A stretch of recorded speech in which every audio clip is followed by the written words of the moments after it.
नमस्कार दोस्तों। प्रस्तुत है मुंशी प्रेमचंद्र द्वारा लिखी उपन्यास प्रतिज्ञा का भाग 15।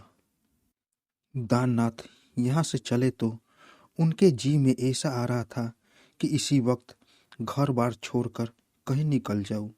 कमला प्रसाद अपने साथ उन्हें भी ले डूबा था। जनता की दृष्टि में कमला प्रसाद और वह अभिन्न थे। यह असंभव था कि उनमें एक कोई काम करे और उसका यश या अपाशय दूसरे को न मिले। जनता के सामने अब किस मुंह से खड़े होंगे? क्या यह उनके सार्वजनिक जीवन का अंत था? क्या वह अपने को इस कलंक से पृथक कर सकते थे? घर पहुंचकर जे भी वह घर गए, प्रेमा ने पूछा, तुमने भी भैया के विषय में कोई बात सुनी? अभी महरी न जाने कहाँ से ऊट पटांग बातें सुनाई है। मुझे तो विश्वास नहीं आता। तुमने भी कुछ सुना है? तो सचमुच भैया जी पूर्णा को बगीचे ले गए थे। पूर्णा ने भैया को मारकर गिरा दिया, यह भी सच है। तुमसे किसने कहा? पिताजी की न पूछो, वह तो भैया पर उधार ही खाए रहते हैं। नहीं, यह मैं नहीं कह सकती, मगर भैया में ऐसी आदत कभी न थी।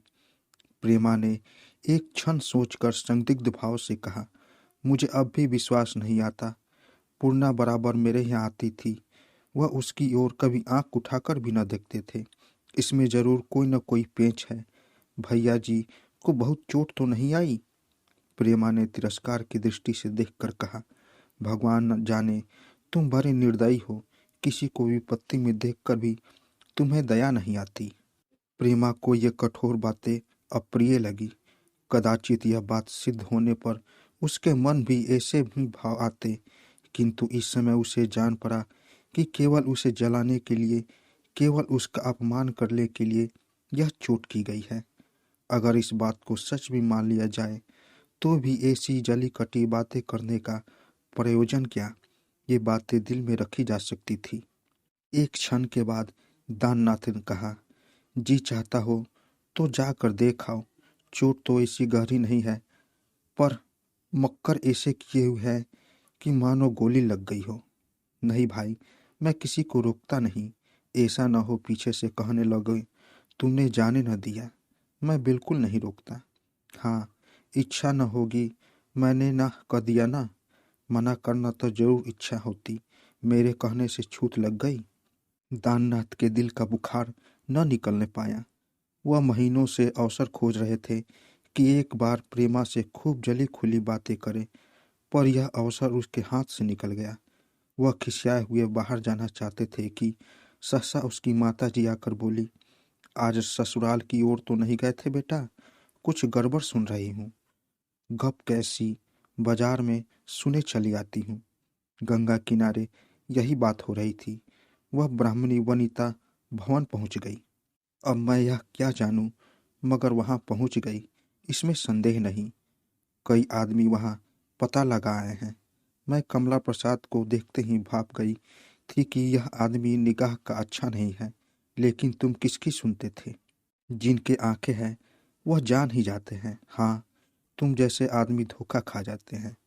अब शहर में तुम जिधर जाओगे उधर उंगलियां उठेगी, लोग तुम्हें दोषी ठहराएंगे। वह औरत वहां जाकर न जाने क्या क्या बातें बनाएगी, एक एक बात की 100 लगाएगी। यह मैं कभी नहीं मानूंगी कि पहले से कुछ साठ गांठ थी। अगर पहले से कोई बातचीत न थी तो वह कमला प्रसाद के साथ अकेले बागीचे में क्यों गई? मगर अब वह सारा अपराध कमला प्रसाद के सिर रखकर आप निकल जाएगी। मुझे डर है कि कहीं तुम्हें भी न घसीटे। जरा मुझसे उसकी भेंट हो जाती तो मैं पूछती। प्रेमा ने उसकी ओर देखा। उसकी आंखें लाल थी। वह बातें तो हृदय को मलते मलते पर रहने के उसके मुख से न निकलने पाती थी। कर्तव्य और शंका जिसे अंदर ही दबा देती थी, आंसू बनकर निकल जाती थी। चंदे वाले जलसे में जाना इतना घोर अपराध था कि क्षमा ही न किया जा सके। वहां जाते हैं जो करते हैं, क्या उनसे पूछकर करते हैं? इसमें संदेह नहीं कि विद्या बुद्धि और उम्र में उससे बढ़े हुए हैं, इसलिए वह अधिक स्वतंत्र है। उन्हें उस पर निगरानी रखने का हक है। वह अगर उसे कोई अनुचित बात करते देखे तो रोक सकते हैं। लेकिन उस जलसे में जाना तो कोई अनुचित बात न थी। क्या कोई बात इसलिए अनुचित हो जाती कि अमृत राय का उसमें हाथ है? इसमें इतनी सहानुभूति भी नहीं। सब कुछ जानकर भी अनजान बनते हैं। प्रेमा कुछ निश्चय न कर सकी कि इस खबर पर प्रसन्न हो या खिन्न। दाननाथ ने यह बात किस इरादे से कही, उसका क्या आशय था, वह कुछ न जान सकी। दाननाथ कदाचित उसका मनोभाव ताड़ गए। बोले, अब उसके विषय में कोई चिंता न रही। अमृत राय उसका बेड़ा पार लगा देंगे।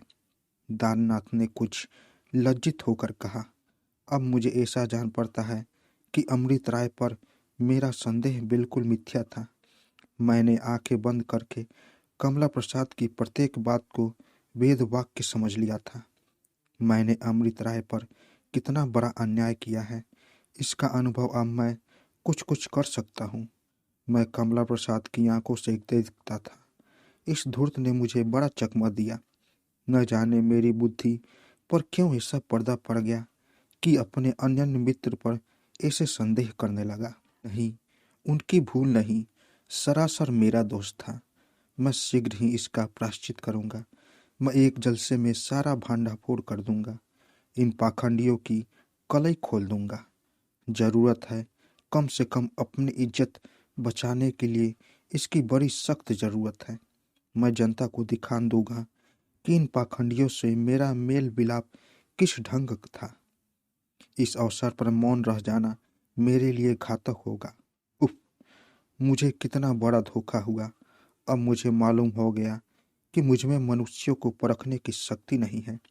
लेकिन अब लोगों को मालूम हो जाएगा कि मैं जितना जानी दोस्त हो सकता हूँ, उतना ही जानी दुश्मन भी हो सकता हूँ। जिस वक्त कमला प्रसाद ने उस अबला पर कुदृष्टि डाली, अगर मैं मौजूद होता तो अवश्य गोली मार देता। जरा इस षड्यंत्र को तो देखो कि बेचारी को उस बागीचे में लिवा ले गया, जहाँ दिन को आधी रात का सा सन्नाटा रहता है। बहुत अच्छा हुआ, इससे श्रद्धा हो गई। जी चाहता है जाकर उसके दर्शन करूं, मगर अभी न जाऊंगा। सबसे पहले इस बगला भगत की खबर लेनी है। उसने कमरे के द्वार पर आकर कहा, मैं तो समझती हूँ इस समय तुम्हारा चुप रह जाना ही अच्छा है।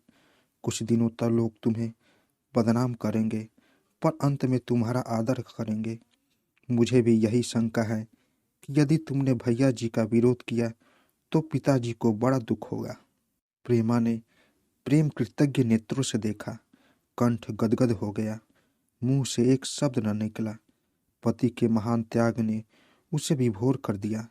उसके इस इशारे पर अपमान, निंदा, अनादर सहने के लिए तैयार होकर दाननाथ ने आज उसके हृदय पर अधिकार पा लिया।